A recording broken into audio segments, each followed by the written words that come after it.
y se quedaron ahí nada más, corriendo detrás de engañosas mariposas y de gozos aparentes, distraídos nomás en el camino hacia el Señor. Se quedaron en el camino recogiendo flores, pero flores sin perfume. Sean bienvenidos, espero que el Señor les tenga con bien. Nos vamos a poner en las manos de nuestro Padre Celestial para iniciar con el tema de este día. En el nombre del Padre, y del Hijo, y del Espíritu Santo. Amén. Madre Santísima, Virgen María, intercede por nosotros. Ahora vamos a hablar acerca de algunas cosas en las cuales hay que pensar para que nuestra voluntad busque siempre, en todas las cosas, agradar a Dios. Hay que cuidar nuestra alma, hermanos. Nuestra espiritualidad tiene que ver mucho con eso, porque recordemos que nuestra alma tiene un valor inmenso y no es cualquier cosa. Por tanto, debemos tener con ella todos los cuidados que se pueda.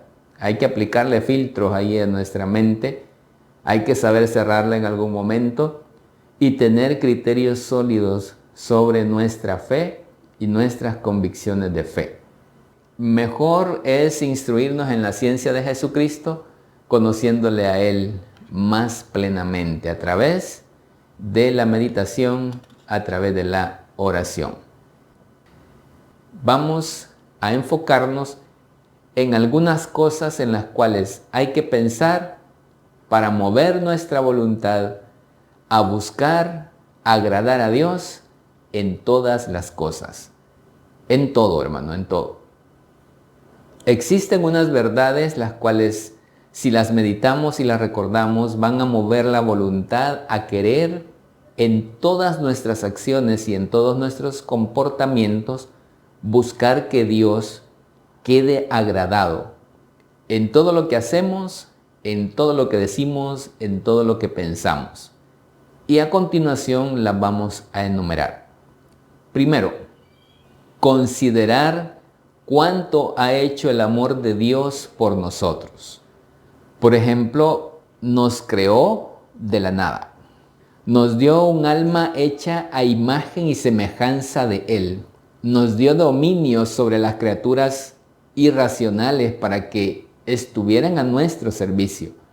Aparte de eso, cuando estábamos en peligro de perdernos para siempre, envió a salvarnos no un ángel, sino a su propio Hijo, a Él mismo en persona. Y Jesucristo, su Hijo, nos rescató y pagó el precio más alto por nuestra liberación, o por la liberación de nuestras almas, que fue su santísima sangre, su vida misma. Y para que pudiéramos luchar con éxito en la vida, nos dejó como alimento su cuerpo y su sangre.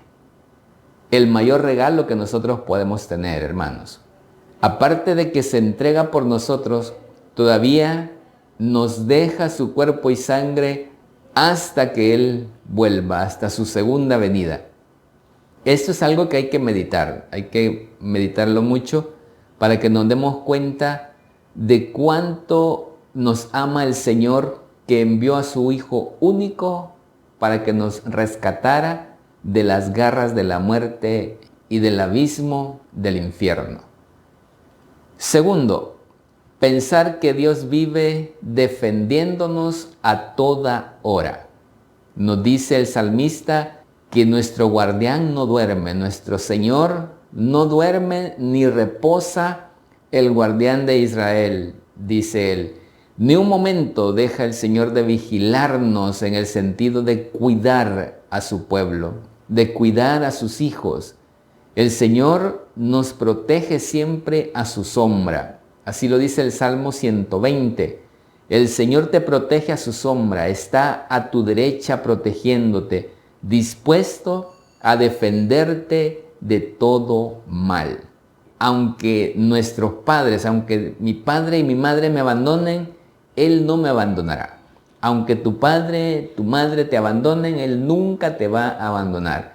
El Señor Dios nunca nos va a abandonar. Es el Salmo 27 el que nos dice eso. ¿Y qué mejor prueba o demostración de amor nos podía dar el buen Dios?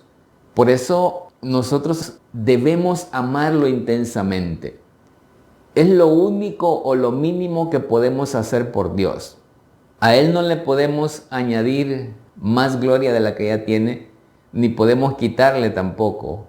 Por tanto, lo único que podemos hacer, hermanos, es alabarlo, amarlo, glorificarlo.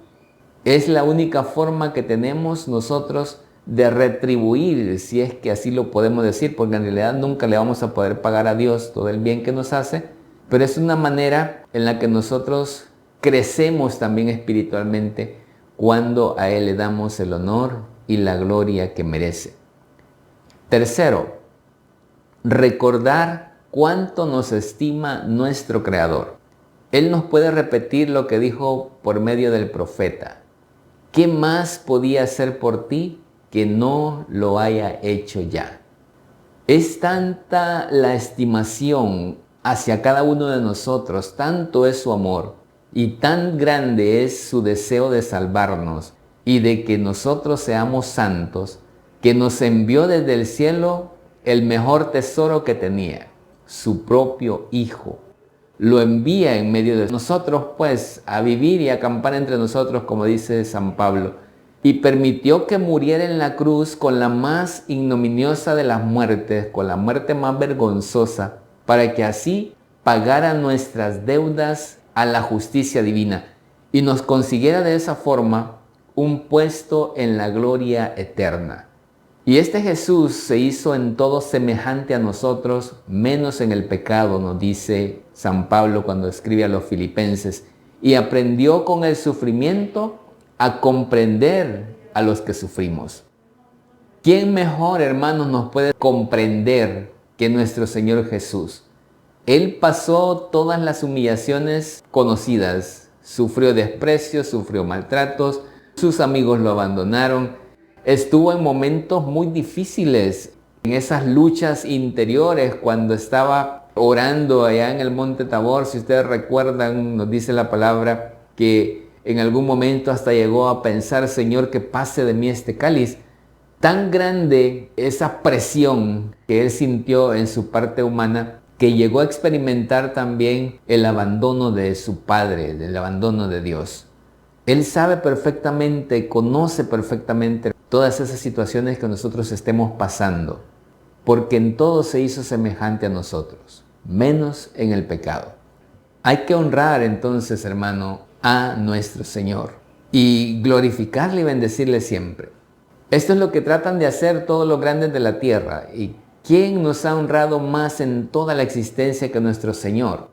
Nos hizo hijos suyos, nos hizo hermanos de su Hijo, de Jesucristo nuestro Señor. Nos hizo también templo del Espíritu Santo y nos ha hecho herederos de la promesa del cielo. Ojalá recordemos de vez en cuando estas muestras de aprecio que el Señor tiene por nosotros y ese cariño que Él nos ha dado, para que en cambio le brindemos también amor y agradecimiento. Como ya dijimos, nunca le vamos a poder pagar al Señor, pero sí podemos amarle, agradecerle, glorificarle, bendecirle. Y como dice el apóstol San Juan, amemos a Dios porque Él nos amó primero. Por tanto, hermanos, hay que recordar esta verdad. Hay que tener en cuenta esta verdad. El Señor nos ama con amor eterno. En cada uno de nosotros hay dos grandes fuerzas que se hacen la guerra sin cesar. Una es la voluntad superior o la fuerza espiritual, que guiada por la razón y por la fe, nos quiere elevar a tener comportamientos propios de un ser racional, es decir, de alguien que es hijo de Dios y cuyo destino es la vida eterna del cielo. La otra fuerza, que se llama inferior, es una fuerza material. Esta está guiada por las pasiones, por esas inclinaciones naturales o carnales, y muchas veces por los atractivos de lo mundano, de lo sensual, y por las tentaciones del demonio, que Dios reprenda. Esta segunda fuerza, llamada apetito sensitivo, no nos logrará llevar al mal si la voluntad, guiada por la razón e iluminada por el Espíritu Santo, le pone un freno, es decir, lo domina o lo guía también. Esta es una guerra continua, hermanos, que está dentro de nosotros. El santo Job decía que la vida de la persona humana en esta tierra es como un servicio militar en tiempo de guerra, o como el día de un obrero en tiempo de gran trabajo. La guerra espiritual entre la voluntad superior, que está guiada por la razón, y la voluntad inferior, que está dirigida por las pasiones, va a durar toda la vida, hermanos. Toda nuestra existencia vamos a tener esa guerra continua. Desde que tenemos uso de razón hasta que exhalemos el último suspiro, esa guerra será una guerra sin tregua. Habrá tiempos quizá que sintamos que son como un poquito de paz, que estemos tranquilos, pero va a llegar otros tiempos que van a ser como de mayor combate. De hecho, del combate espiritual que estamos hablando. Pero la lucha no va a terminar jamás en esta tierra. Mientras estemos acá vivos, no vamos a cesar jamás de estar en esa constante lucha, en esa constante guerra. Y aquí sí se cumple lo que anunció Jesús en San Mateo 10:34. No vine a traer paz, sino guerra. Y por eso hay que prepararnos para ese combate espiritual, que es un combate de toda nuestra vida, de toda nuestra existencia. Un autor antiguo decía que la persona humana viaja por este mundo en un carruaje llevado por 4 caballos, 2 blancos y 2 negros.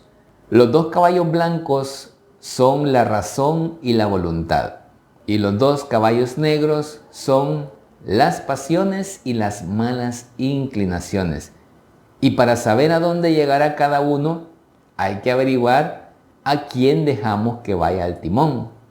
Y esa es una pregunta que usted se va a hacer en este momento, y yo también. ¿Quién es el que va dirigiendo nuestra vida? ¿Quién va al timón de nuestra vida? ¿Dios o el diablo, que Dios reprenda? O quizás el egoísmo, la avaricia, o será que es nuestra pura razón humana, no sé, la que nos va guiando. Ahí vamos nosotros, hermanos, evaluando qué es lo que va guiando en realidad nuestra vida. Si es Dios quien nos dirige con sus santas inspiraciones, el final será la gloria eterna y la santidad. Pero si dejamos que sea el diablo con sus tentaciones el que vaya guiando nuestra vida, el final será la maldad y hasta la eterna condenación, que es lo más triste y la mayor desgracia quizá que nos pueda suceder. ¿Quién está dirigiendo mi carroza hoy por hoy? ¿Los 2 caballos blancos o los 2 caballos negros? Así como el haber recibido de Dios el gusto por rezar y por pensar en lo celestial y sobrenatural es un regalo maravilloso que nunca vamos a poder agradecer debidamente a Dios, así también la peor desgracia espiritual que nos puede suceder, que le puede llegar a suceder a una persona, es quizá el contraer un mal hábito, el adquirir una mala costumbre. Nada hay que esclavice tanto como una mala costumbre. Y Jesús nos advertía sobre esto, nos dice en San Juan 8:34, el que comete pecado se vuelve esclavo del pecado. Quienes en su juventud adquirieron algún mal hábito, una facilidad para hacer alguna mala acción, que la adquirieron a base de repetirla y repetirla, al final, hermanos, sufre una pena indecible, porque cuando tratan de enmendar su mala vida y romper esas cadenas que los tienen esclavizados al mundo y a la carne, cuando intentan cambiar de vida y empezar a consagrarse enteramente al servicio de Dios, es una lucha tremendísima. Tienen que luchar mucho por romper esas cadenas. Algunas personas que, bendito Dios, el Señor les concede esa gracia y rápido logran romper esas cadenas. Pero en cambio hay otros que tienen tan arraigados esos vicios que no pueden dejarlas. Se les dificulta dejarlas porque ya su carne está pero tan acostumbrada a esas malas acciones, a esas malas costumbres, que incluso al final pueden llegar a justificarlas, porque su voluntad se encuentra tan poderosamente arraigada en esas malas costumbres y está tan debilitada su voluntad por esa repetición frecuente que han hecho de esos malos actos, que ahora sienten como si tuvieran una segunda naturaleza. Y los golpes que reciben de parte de sus malas inclinaciones son tan fuertes y tan violentos que sin la ayuda de Dios, sin esa gracia especial de parte de Dios, no serán capaces de resistir sin caer una y otra vez. Y aquí se cumple lo que San Pablo nos dice en la carta a los Romanos, capítulo 7, versículo 18.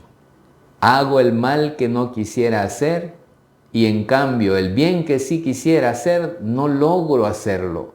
Advierto en mi carne una ley e inclinación que va contra la ley de mi razón y me esclaviza. Es la ley del pecado, la inclinación a hacer el mal. Palabra de Dios, te alabamos, Señor. San Pablo tenía muy claro esto, hermanos, que cuando nos dejamos atrapar por un vicio, cuando nos dejamos atrapar por un pecado, por un mal hábito, por una mala costumbre, por un mal actuar, al final quedamos esclavizados y caemos en este conflicto porque quisiéramos hacer el bien, pero ese mal que está tan arraigado en nosotros nos impide hacerlo y terminamos haciendo el mal que no quisiéramos hacer, pero como nuestra voluntad es tan débil y está ya atrapada por el vicio, por el pecado, terminamos haciendo el mal. Por eso es bueno, hermanos, detenernos a pensar y a meditar en todo esto, porque tantas veces esos vicios, esas malas conductas están enraizadas en nosotros que ni siquiera nos damos cuenta a veces que cometemos malas acciones. O como dije, terminamos al final justificándolas. Esta lucha que acabamos de describir no la sufren tanto aquellas personas que se acostumbraron a vivir en gracia de Dios y sin malas costumbres, claro, y aquellas que se acostumbraron a vivir en pecado y esclavos de sus vicios. Los primeros son felices, aquellos que buscan hacer la gracia de Dios, a vivir en la gracia de Dios y a evitar todo lo contrario a Dios, son felices porque viven haciendo la voluntad de Dios y gozan de su amistad y de su paz. Pero en cambio, aquellos que se acostumbraron a vivir en el pecado y esclavos de sus vicios, tienen una paz aparente. Es la paz de los cementerios. ¿Por qué? Porque ahí hay paz. Usted va a un cementerio y se respira paz. Pero todo lo que hay ahí es muerte y descomposición. Restos de cadáveres, nada más. Y podemos llegar a este punto. Sentirnos en paz en el vicio y en el pecado. Pero una paz aparente nada más. Paz de cementerio.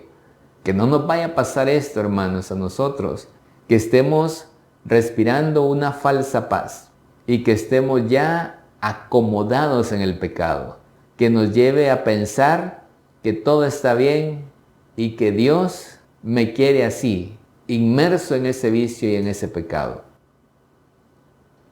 Nadie se vaya a hacer la ilusión de que logrará adquirir la virtud y la perfección a servir a Dios como de veras conviene si no se dedica a negarse a sí mismo.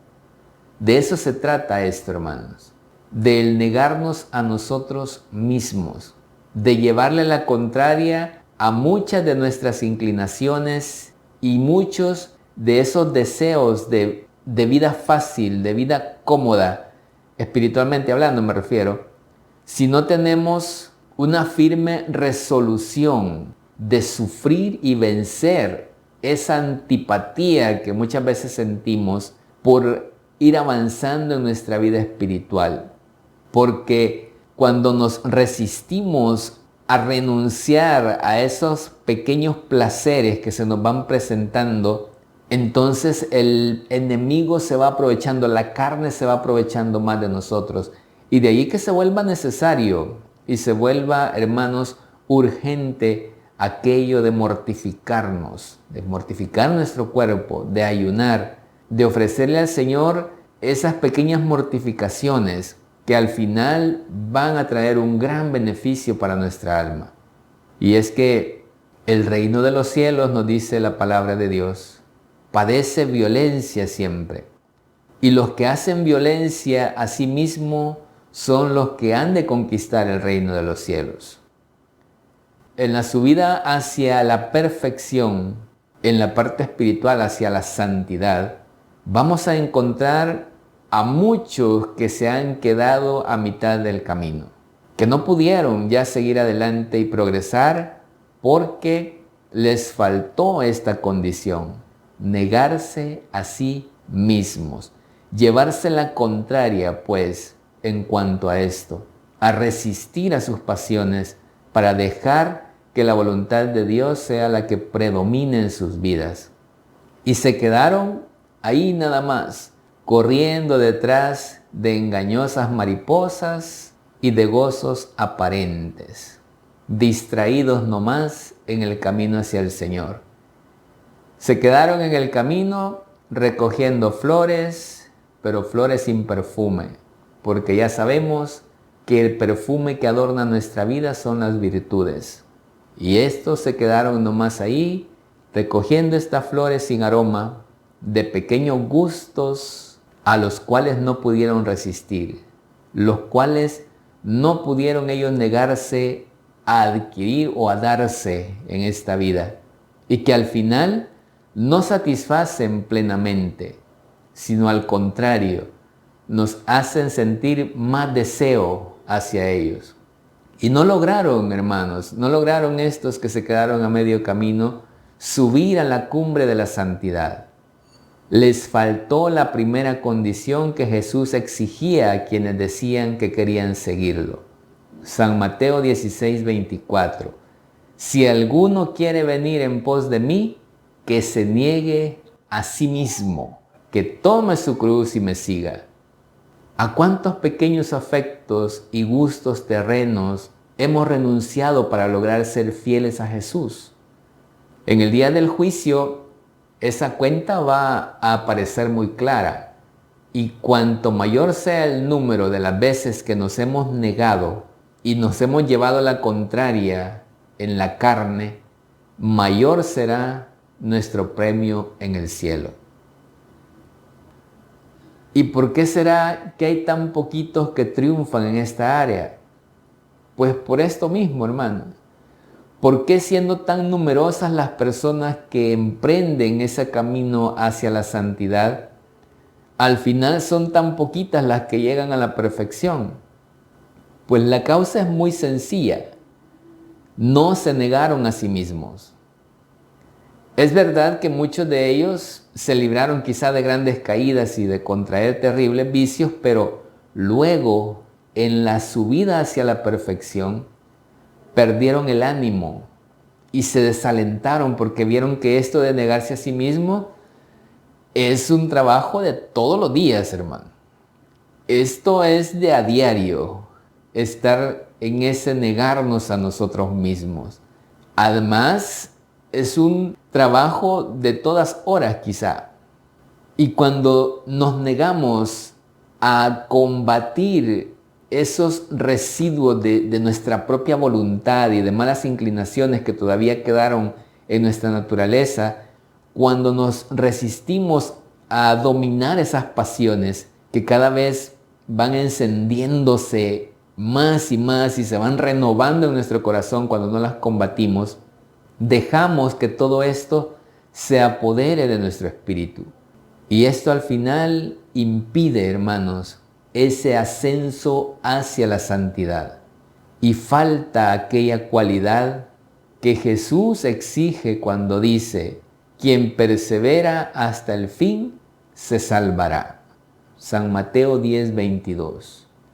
Nos falta a muchos esto, perseverar, luchar por obtener la santidad, seguir, continuar, no desfallecer, porque el enemigo no descansa, siempre está buscando, como león rugiente, a quien devorar.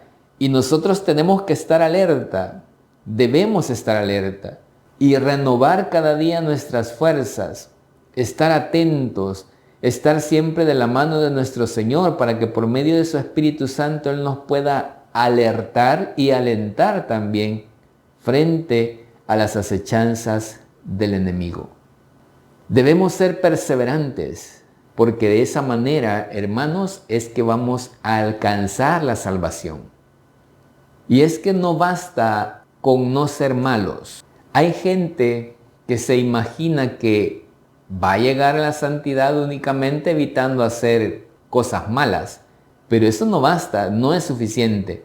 Por ejemplo, existen personas que se contentan con no robar, pero mientras tanto les tienen un gran apego a las riquezas o a las posesiones.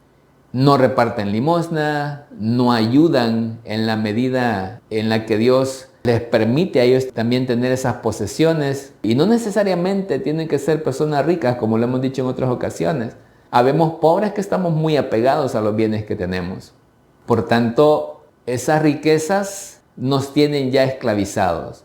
Y hay personas que no hacen cosas malas, pero sí niegan la ayuda a aquellos a quienes pueden ayudar. Hay otros que se dedican a buscar solamente honores y alabanzas en el servicio que ofrecen. Siempre hay que darle la gloria a Dios. Y eso lo dijimos en la última ocasión. Que lo que hagamos sea para gloria de Dios y no para gloria nuestra.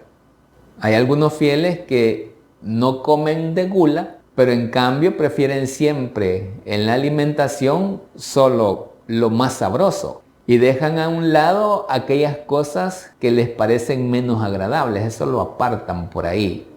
Recuerdo siempre a San Juan Bosco, de quien se dice que nunca se le escuchó renegar por la comida. Jamás. Y se la comía tal como se la servían. Si no tenía sal, pues se la comía sin sal. Si tenía mucha sal, se la comía con mucha sal. Y nunca, dicen, se escuchó que renegara por la comida. Ofrecía siempre cada comida para aumentar él su santidad. También hay creyentes que no hablan mal de nadie ni dicen mentiras, y en eso se les admira, pero en cambio nunca son capaces de callar palabras inútiles que les gusta decir, o tonterías pues también, o malas palabras.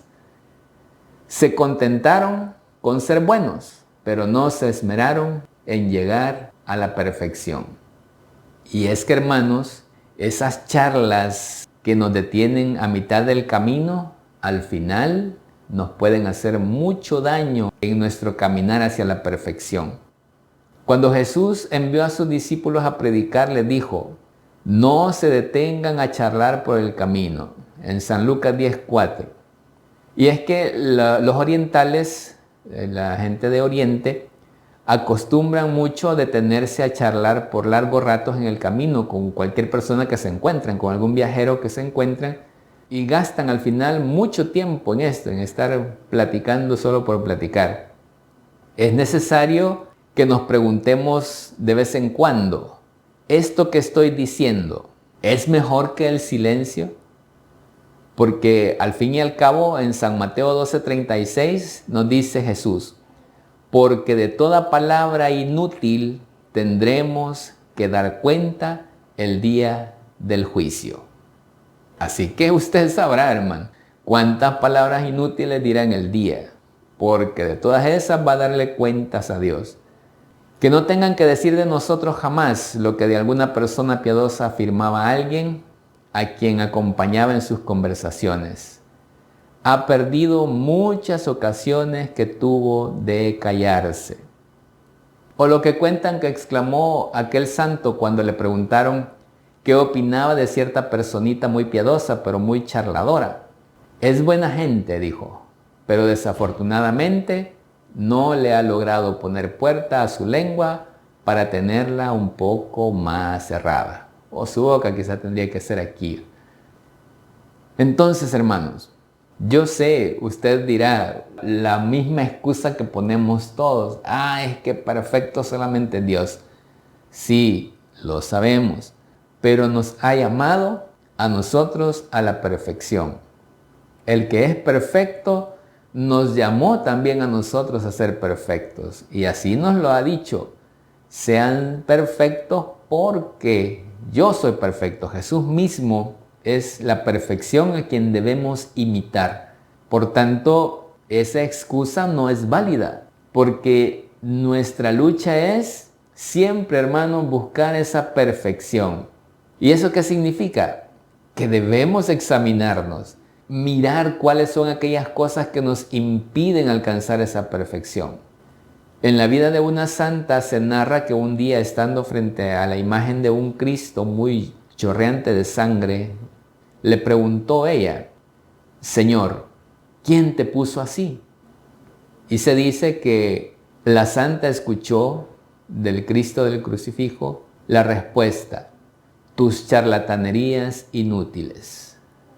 Y es que quien no domina su lengua tiene el peligro de no ser capaz de dominar tampoco sus demás pasiones. Se cumple lo que dice en la imitación de Cristo: así de libertina y de poco mortificada como tiene su lengua, así tiene las pasiones y las malas inclinaciones. Por el contrario, el ejercicio de voluntad que hacemos para tratar de que nuestra lengua no diga lo que no debe decir y diga siempre lo que debe decir o lo que más conviene, va a ir fortaleciendo de tal manera nuestro carácter que sin darnos cuenta vamos a ir adquiriendo fuerzas para dominar también las pasiones y las malas inclinaciones.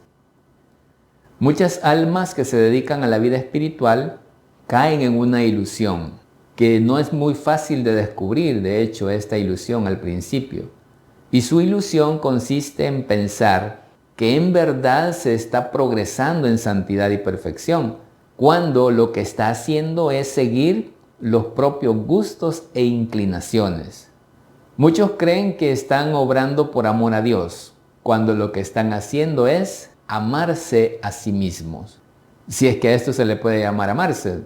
Y así eligen nada más aquellos ejercicios espirituales y aquellas prácticas de piedad que están de acuerdo con sus gustos, nada más. Y rechazan y dejan a un lado aquellas que les causan alguna molestia o no les agradan mucho.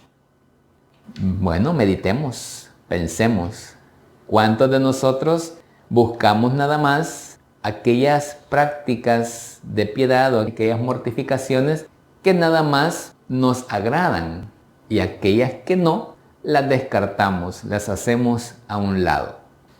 La solución, el remedio para evitar caer en esta ilusión consiste en acatar de buena gana las penas y dificultades que se nos presentan cada día en el ejercicio de la perfección. Pues cuanto mayores sean los esfuerzos que tenemos que hacer, tanto mayores serán las victorias y premios que Dios nos va a conceder. Y con mayor seguridad vamos a conseguir las virtudes que necesitamos y que van a adornar nuestra alma y la van a llenar de ese aroma agradable a Dios. Por eso, un famoso santo, a uno que le pedía un favor, pero luego le dijo que mejor no, porque el hacérselo le iba a costar un serio sacrificio, le respondió: y si no me costara sacrificio, ¿qué premio me va a dar nuestro Señor? Lo bueno de los favores que hacemos es que nos cuestan sacrificios. Y es que de eso se trata, hermano. Si vamos a hacer algo nada más para complacernos, como que no hay mucho mérito. Pero si lo que vamos a hacer requiere de un sacrificio, requiere de un esfuerzo, entonces sí, hay un premio que nos espera de parte de Dios.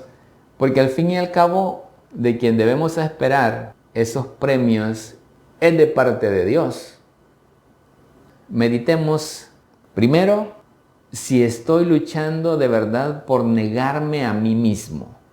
Si busco en esas cosas pequeñas el negarme a mí mismo. Luego, si voy de verdad buscando ese progreso espiritual en la perfección, haciendo esas pequeñas mortificaciones que al final me van a llevar a ir perfeccionando mi alma.